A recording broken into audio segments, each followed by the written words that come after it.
astrocitos y de la barrera hematoencefálica, que son estructuras que tienen que ver con la barrera hematoencefálica. Ustedes la deben haber escuchado hablar en algún momento. Es una especie de defensa que tienen los vasos sanguíneos, son como bloqueados, o sea, es una forma de que el organismo impide que entren sustancias tóxicas al cerebro. O sea, muchos fármacos fármacos que es necesario que actúen a nivel periférico en el resto del organismo, pero no queremos que produzcan efectos indeseados en nuestra conciencia. Por ejemplo, un fármaco que produce sueño es algo que no queremos, excepto cuando lo queremos usar para dormirnos. Entonces, si lo queremos que el fármaco no interfiera con nuestras actividades cotidianas cuando estamos despiertos, se necesita que el fármaco no atraviese la barrera hematoencefálica. Entonces tenemos este sistema bastante complejo, son varias células, entre ellas los astrocitos forman una especie de, con sus pies, rodean al vaso sanguíneo, ahí interviene otro tipo celular también, que impide o dificulta que estas sustancias pasen al parénquima cerebral. Y acá tengo una foto también obtenida en mi laboratorio con un marcador. Yo lo que les estoy mostrando en realidad, más que nada, son las distintas formas, como podemos ver. Es la misma corteza cerebral trabajada con otra metodología, y en vez de ver, por ejemplo, los astrocitos o ver las neuronas, veo solamente los vasos sanguíneos. O sea, porque uso un marcador específico que se me va a unir y me va a permitir visualizar solamente los vasos sanguíneos, y todo lo demás que hay aquí no se ve. Entonces, estas son las especificidades de estas técnicas que nos permiten, son nuestras herramientas de trabajo. Entonces, como ven, en un trozo muy pequeño de 50 por 50 micras, ustedes pueden ver que hay una gran cantidad de capilares sanguíneos que mantienen, alimentan, digamos, nutren el tejido cerebral y a todas las células que lo componen. Entonces yo les traigo de la foto del espécimen real, siempre podemos hacer esquemas para explicar lo que estamos viendo. Y acá se resumen en este esquema muy, muy elegantemente todos los elementos cuando los vemos todos juntos. Si lo hemos estudiado en forma separada, uno por uno, en conjunto, ¿qué vemos? Las neuronas con su sistema de comunicación, esto sería la representación de una sinapsis, esto sería el astrocito, que está en la cercanía, su función de barrera hematoencefálica con un vaso sanguíneo, un capilar aquí, y fíjense que en este dibujo se enfatizan varios aspectos. Presten atención, no pretendo que, no sé si alcanzan a leer, ¿qué elementos? Por supuesto que hay millones de cosas más, esto es una representación parcializada de la realidad, pero ¿qué es lo que vemos? Vemos, por ejemplo, estas son representaciones de canales iónicos, o sea, en la membrana de estas células hay una gran cantidad de canales iónicos que permiten el paso de iones hacia afuera o hacia adentro de la célula. Funciones extremadamente importantes. Otra cosa importante para enfatizar acá es que los astrocitos se comunican entre sí a través de un tipo de estructuras muy interesantes que hacen, inclusive son más rápidas y más eficientes que la sinapsis. Se llaman gap junctions, y una de las diferencias con una sinapsis, la sinapsis es unidireccional, o sea, va de una neurona en un sentido hacia la otra neurona, no va ida y vuelta. En cambio, estas comunicaciones entre los astrocitos son ida y vuelta, lo cual le da cierta eficiencia y cierta velocidad. Otra cosa interesante para marcar acá es que hay moléculas que están contenidas en unas vesículas, que se llaman vesículas sinápticas, estructuras membranosas, que contienen los famosos neurotransmisores. Yo creo que las neurociencias durante muchos años, cuando yo me inicié en este trabajo en los años 80, más o menos, principios de los 80, lo que más, las estrellas de todas las neurociencias eran los neurotransmisores. Y ahora han quedado muy de lado porque han aparecido cientos de moléculas, además de muchísimos más neurotransmisores de los que se conocían en esa época, muchísimas más estructuras, y las sinapsis han quedado ya casi en segundo plano como objetos de estudio. Los mecanismos son mucho más complicados que la sinapsis. Y la transmisión eléctrica también ha quedado un poco de lado porque hay evidencia de funciones, numerosas otras funciones que también son igualmente importantes a las sinapsis. Ana, otro tipo celular que es común en el tejido nervioso son las células microgliales. Las microglías son una especie de arañitas, células con forma de arañitas, también muchas muy pinchudas, muy espinudas, ¿no? Que tienen funciones pero vitales para el mantenimiento del sistema nervioso. Voy a permitirme volver para atrás para enfatizar un concepto aquí. Una de las funciones principales de los astrocitos, además de formar la barrera hematoencefálica, que sería representada por esta zona del esquema, es la de generar una especie de gancho, de palanca, es la que hace que se estabilicen o se desestabilicen las sinapsis. Eso es un concepto muy importante, ha surgido en el último tiempo, no mucha gente lo maneja, pero son fundamentales para el funcionamiento de la sinapsis. Sabemos que las sinapsis son dinámicas, que se pueden establecer, pueden ser duraderas o pueden ser transitorias. Y la estabilidad del sello entre la comunicación entre la membrana pre y postsináptica está dada por la participación que hace como una especie de pinza que mantiene o conserva o desestabiliza estas sinapsis. O sea que el rol de los astrocitos es fundamental. Y por otra parte, el rol de las células de la microglía es un poquito diferente. Estas no son células originarias en el sistema nervioso. También son células de la glía que son, se reproducen, proliferan, se dividen, aparecen y desaparecen dentro del tejido, pero originalmente se formaron en la médula ósea, en la etapa embrionaria, y viajaron, se desplazaron hacia el sistema nervioso. Y son, además de cumplir funciones de mantenimiento, digamos, del resto del tejido, son muy particulares. Además de hacer esa función, tienen la función de aumentar o disminuir el número de sinapsis. Hacen la poda, se llama, la palabra en inglés es pruning, hacen la poda de la sinapsis. Y son células básicamente del sistema inmunológico, o sea que participan en todas las reacciones que tienen que ver con los mecanismos de defensa del organismo. Son múltiples las funciones de células microgliales. Se podría hacer una conferencia exclusivamente en estas células. Entonces, pasando de la realidad, digamos, de la foto,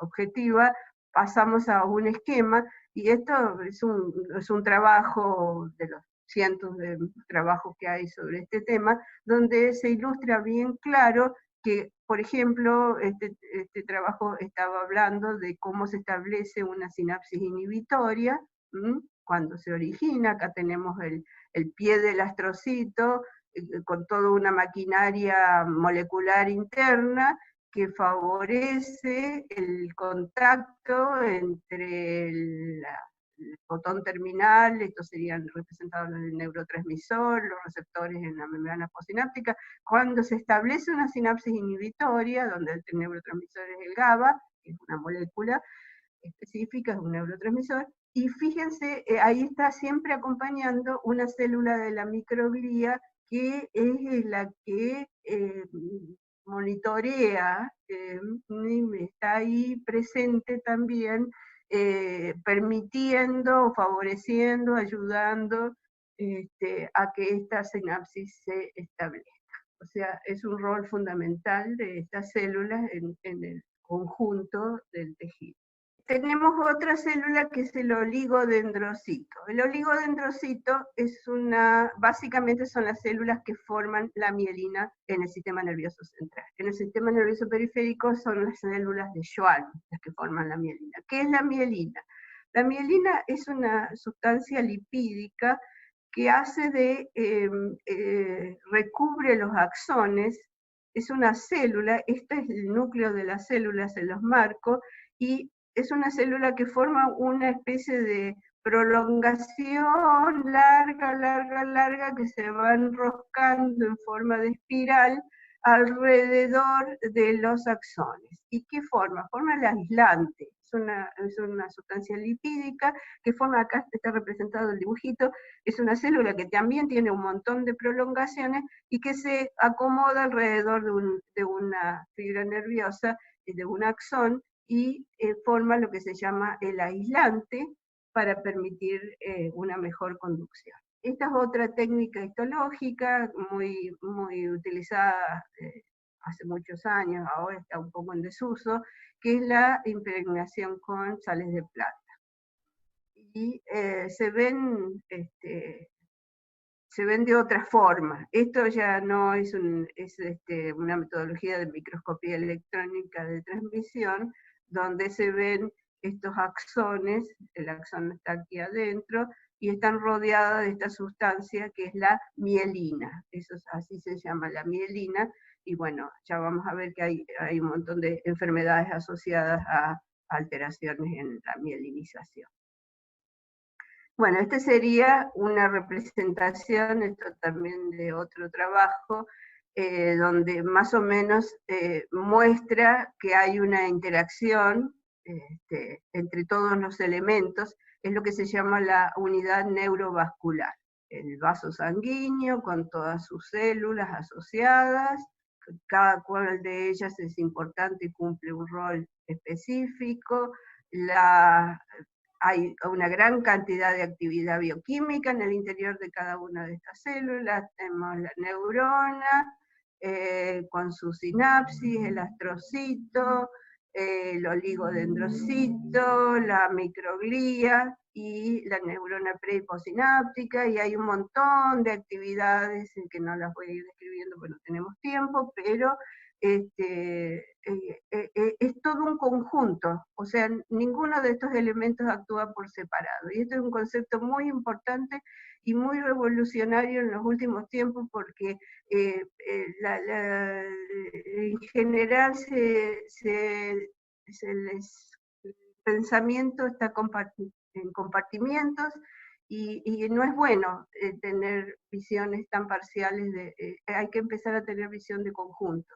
Entonces, esta es la unidad neurovascular es la que participa en todas las actividades del sistema nervioso. O sea, la fisiología depende del buen estado y la acción armónica de todos esos componentes, si no sería imposible generar cualquiera de las funciones que están asociadas al sistema nervioso. Entonces, este es uno de los primeros conceptos básicos que quiero introducir porque en general se pensaba que lo único que había en el sistema nervioso eran neuronas y que lo más importantes eran esas células, sin restarle la importancia y la calidad de su trabajo, hay que darle también lugar a los otros componentes del tejido. Y ahora hay otro, traigo de nuevo esta lámina porque en general lo que nos enseñaron en el colegio y en la universidad también, es un concepto bastante incompleto y bueno, últimamente se empezó a valorar la presencia de las neuronas que están fuera del cerebro. Y una de las neuronas muy, muy, muy importantes son un grupo de neuronas que están presentes en el sistema digestivo. Cada vez se le está dando más importancia por numerosas razones. Hay casi tantas neuronas en el aparato digestivo como en el cerebro. Y bueno, no es que pensemos con el estómago, pero algo de eso hay. Hay dos plexos, son del sistema nervioso, ya casi se lo está considerado como un sistema nervioso propiamente dicho, aparte. Hay dos plexos que recorren el tubo digestivo en toda su extensión, desde el esófago hasta el final del colon. Esto es un corte de una parte del tracto gastrointestinal. Estas son todas células musculares, músculo liso. Hay dos capas, una que envuelve en forma de anillo el tubo muscular y otra que va a lo largo del tubo, que acá serían las mismas células musculares, pero cortadas, cortadas por el medio, entonces se ven, histológicamente tienen otra disposición. Fíjense, acá, entre estas dos capas de músculo que forman las túnicas del tracto gastrointestinal, TGI es el tracto gastrointestinal, fíjense, acá tenemos neuronas, tal como las vimos en la corteza cerebral, con su nucleolo prominente, su gran núcleo, y estas no es que sea un solo tipo de neuronas. Antes se le decía, sí, son las neuronas encargadas de la motilidad del intestino, pero evidentemente cada vez hay más y más trabajos que demuestran que hay una gran diversidad de neuronas, son neuronas de distinta forma, tipo, y con funciones diferentes, que tienen, todo esto está por estudiarse, realmente es muy nuevo. Hay poca literatura todavía, ¿no? Pero se están dando cuenta, y una de las cosas que esto tiene su importancia, y una de las cosas más importantes es que estas neuronas establecen una gran comunicación con el sistema endocrino, o sea, con el sistema hormonal, porque estas serían las vellosidades intestinales. Aquí hay mucha actividad hormonal, que estaría regulada por estas neuronas, por el sistema nervioso, y no solamente se comunican con otras células, sino que se comunican con unas células muy, muy importantes, que es el microbioma, la microbiota, o sea, las bacterias que viven en el intestino, que cumplen un rol fundamental en la nutrición, estarían en perfecta comunicación con el sistema nervioso. O sea, bueno, una de las patologías que incide más en el funcionamiento del sistema nervioso, que todos hemos sabido el efecto del estrés sobre nuestro intestino. Entonces, eso es una muestra muy gráfica de la importancia de este sistema nervioso. Inclusive ahora estamos escribiendo un proyecto con un nuevo investigador que queremos incorporar al laboratorio, y justamente este chico tiene experiencia en cultivar estas neuronas específicamente, le vamos a prestar atención a este tipo de neuronas que pintan ser extremadamente importantes. Entonces, para avanzar en lo que yo les quería comunicar en esta charla, vamos a empezar con hasta ahora hemos visto cómo funcionaría todo perfecto, todo normal, todo como debe funcionar un organismo sano, pero lamentablemente las neurociencias en general tratan básicamente en arreglar lo que se desarregla, o tratar de abordar los problemas de las enfermedades. Entonces, una de las grandes alicientes para hacer estudios en neurociencia es la presencia o la existencia de las enfermedades neurodegenerativas. O sea, qué le pasa al sistema nervioso cuando empieza a funcionar mal. Y estas son muy comunes. Acá hice una lista muy incompleta, pero de las principales, las que lo recordé, así a vuelo de pájaro, de las cantidades de enfermedades que comprenden, que cursan con neurodegeneración de todo este conjunto de células. Son todas muy diferentes, con síntomas, signos, curso de la enfermedad, aparición, depende de la edad en general. Las enfermedades neurodegenerativas se las asocia con la senescencia o con la vejez, que no es lo mismo. Puede haber senescencia en un organismo joven. Eso es un concepto bastante interesante. Y bueno, el envejecimiento es una preocupación de la humanidad, es una de las cosas que, de los grandes desafíos, nadie quiere envejecer. Si es posible, todos intentamos llegar al final de nuestras vidas con todas nuestras funciones intactas. Y bueno, ese es el objetivo de poder, este es uno de los grandes incentivos de hacer estudios en neurociencia. Pero esto es lo tradicional, es lo conocido, es lo más común. Yo creo que es lo que tiene el público en general, tiene más acceso a, bueno, a alguien, hay siempre un conocido, un amigo, un pariente o alguien que ha sufrido alguna de estas enfermedades. Y bueno, nuestros médicos tienen la costumbre de explicarnos el curso de estas enfermedades, las razones, o sea, la población en general tiene ciertos conocimientos sueltos, aislados, y bueno, es muy diferente cuando nosotros hablamos de estas cosas con el público en general, o cuando habla una persona que está en el campo de las matemáticas, que, bueno, el público en general no tiene acceso a todas estas, digamos, especificaciones o herramientas de las matemáticas, entonces hay menos conocimiento en general y bueno, es menos factible de que haya errores.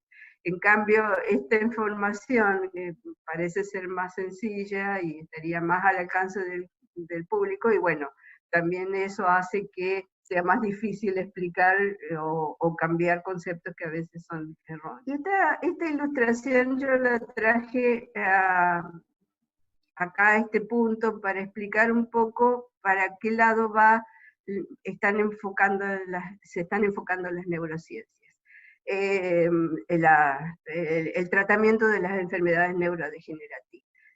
Fíjense que en general, ¿qué pensamos cuando vamos a tratar el tratamiento de una enfermedad neurodegenerativa? Y bueno, se piensa en un fármaco, se piensa en buscar el fármaco, el remedio que pudiera atenuar, paliar, tal vez no curar, porque estas enfermedades no se curan, hasta lo que sabemos, se mejoran los síntomas, se prolonga la vida, se altera un poco el curso de la enfermedad, pero la farmacología no ha logrado ni revertir ni curar en muchos casos a los enfermos a estos enfermos. Pero últimamente se ha hecho un descubrimiento muy, muy importante. Las neuronas, las células del tejido nervioso, no solamente se comunican a través de impulsos eléctricos, sino que hay una comunicación que es mucho más intensa, mucho más importante, mucho más variada, que son pequeños cuerpos que se llaman exosomas, son vesículas, hay cuerpos microvesiculares que engloban un montón de moléculas que están constantemente, son tiradas, digamos, arrojadas al medio extracelular y son captadas por otros mecanismos específicos por las células circundantes, tanto sea astroglías, microglías u otras neuronas. O sea que hay una comunicación química, digamos, muy profusa, muy constante, todavía se están estudiando, esto está en etapas iniciales, esto tendrá unos 10 años desde que se descubrieron, y bueno, no solamente todas las células del cuerpo, no solamente las neuronas se comunican de esta forma.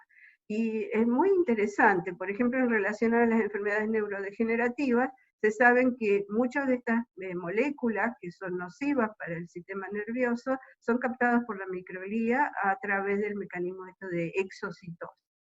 Entonces, exocitosis quiere decir que una vesícula se acerca a la membrana celular y de alguna forma la célula la expulsa hacia afuera a esa vesícula, llevando en su interior estas moléculas que serían nocivas, digamos, proteínas que serían las causantes de muchas de las enfermedades que vimos en la lista. Esto es a modo ilustrativo, hay mucha ciencia sobre esto, y bueno, no solamente es la causa de la enfermedad, sino también son los mecanismos endógenos de reparación del sistema nervioso. Algo a lo cual yo le pongo muchas fichas. Muchos de mis trabajos han sido basados en mecanismos endógenos de reparación, y yo sigo sosteniendo que el sistema nervioso en general tiene la capacidad de autorrepararse. Yo pongo en mi trabajo, trato de orientarlo a descubrir cuáles son los mecanismos endógenos de reparación. Un poco esto este es otro tipo de enfermedades. Bueno, esto es lo que he hecho en los últimos 20 años, trabajar con hipoxisquemia neonatal, que es menos conocida, pero bueno, es bastante complejo y yo creo que no voy a tener tiempo, capaz que en una próxima charla el año que viene o alguna vez que me lo pidan, me puedo detener un poco más a explicar. Pero las encefalopatías, un conjunto de enfermedades originadas a partir de traumas o lesiones, de infecciones, o enfermedades genéticas y metabólicas que producen estas alteraciones en el sistema con un montón de derivados, un espectro muy amplio de alteraciones en el funcionamiento del sistema nervioso, que pueden ser leves, moderados, graves. Bueno, acá les enumero un montón de cosas que estarían relacionadas, todas estas enfermedades estarían asociadas a lo que se agrupa dentro de determinadas encefalopatías. Y, por supuesto, los trastornos de la conducta y aprendizaje, que es otra rama súper importante y, bueno, con consecuencias muy importantes en la vida de la población en general. Bueno, yo les hice esta especie de calecita. En este esquema trato de resumir un poco para que se comprenda la amplitud y la interacción entre bueno, yo pongo aquí como el centro, la estrella de la conferencia de hoy sería el tratar las neurociencias, pongo la neurobiología como una especie de abarcando toda una especie de un espectro de problemas asociados o temas que tratan las neurociencias. La neurobiología estaría metida en todo esto, sería como una especie de presencia subyacente, porque ¿qué es lo que hacemos los neurobiólogos? Estudiamos las interacciones a nivel molecular y celular, o sea, vamos bastante a lo pequeño, digamos, lo más pequeño, al interior de la célula y a la interacción de las moléculas.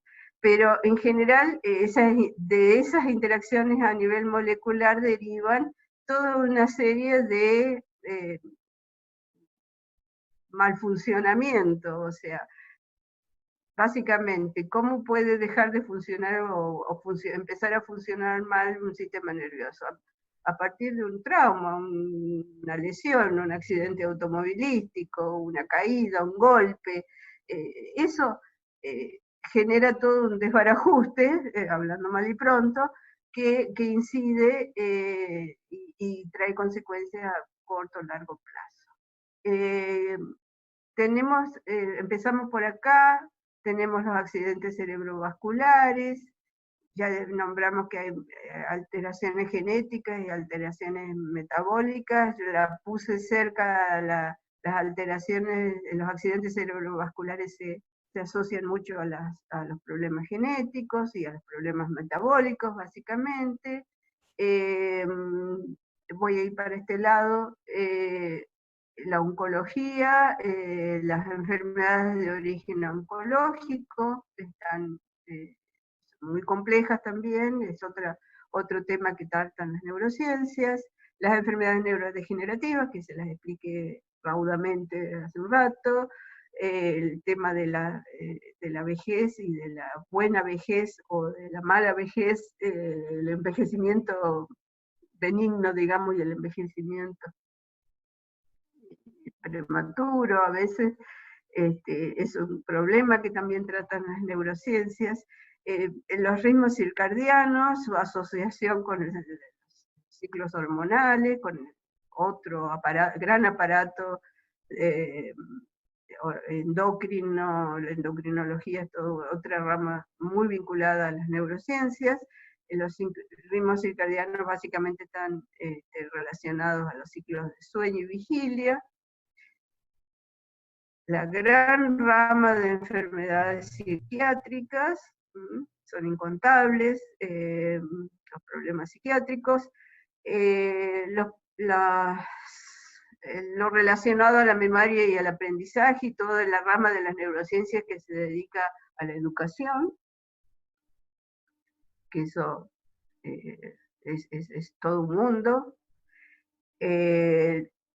Toda la parte de la psicología, los trastornos de conducta, enfaticé el tema de las adicciones, que es uno de los temas más importantes de gran preocupación por su repercusión en la sociedad.